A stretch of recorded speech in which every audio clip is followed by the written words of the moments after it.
Semyon lay on the bed, glued to his phone, scrolling through the news feed.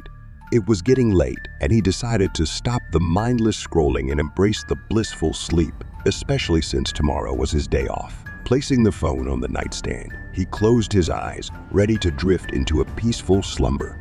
Thoughts about upcoming events, like the trip to visit his parents and getting his passport replaced, lingered in his mind. However, Semyon pushed these thoughts away, convincing himself that these matters were not significant problems.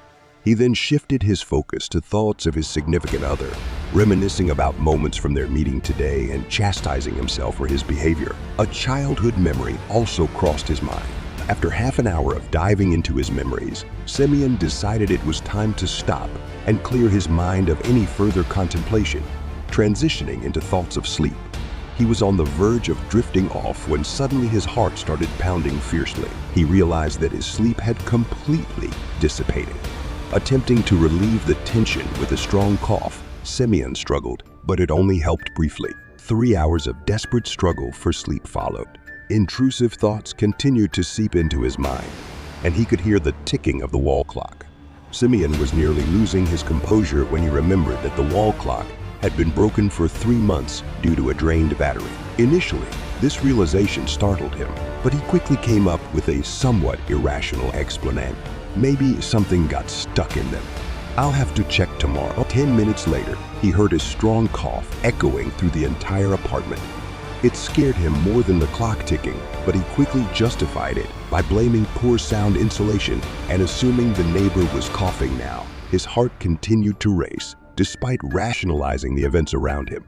Semyon doubted he would fall asleep and reached for the phone that had been lying on the nightstand the whole time. While groping for the phone, Semyon accidentally knocked it off the nightstand, and it crashed loudly onto the floor. Uttering curses, he reached down to find the fallen phone. However, he couldn't locate it by touch, so he decided to turn on the room standing up from the bed. He pressed the light switch, but the light didn't come on. Semyon was ready to panic, but quickly reasoned that the power must have been cut. He flopped back onto the bed, covering himself with a blanket.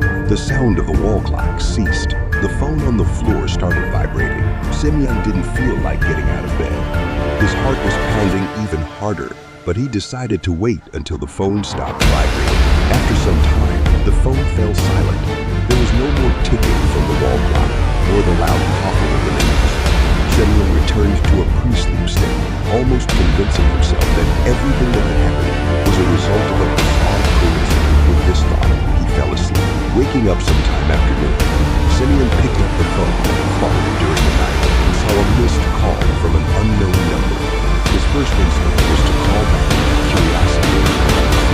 However, Semyon decided it was better to forget the whole story. Perhaps he thought he should just check the time on the clock. Semyon went to the kitchen, took down the wall clock, and placed it on the couch to remove the battery. As soon as he opened the back cover, his eyes clouded over and he collapsed, losing consciousness. When he woke up at night in his bed, the phone was vibrating on the floor. His heart was pounding. Overcoming the fear, Semyon decided to answer the call from the unknown number. Do not touch the clock under any circumstances, and the chemical voice said on the other end. However, it was too late. Semyon's eyes closed, his heart ready to leap out of his chest. Semyon's loved ones sounded the alarm. Arriving at his apartment, they found him dead. Semyon lay on his back, his eyes fixed on a point on the ceiling. The sound of the wall clock had ceased,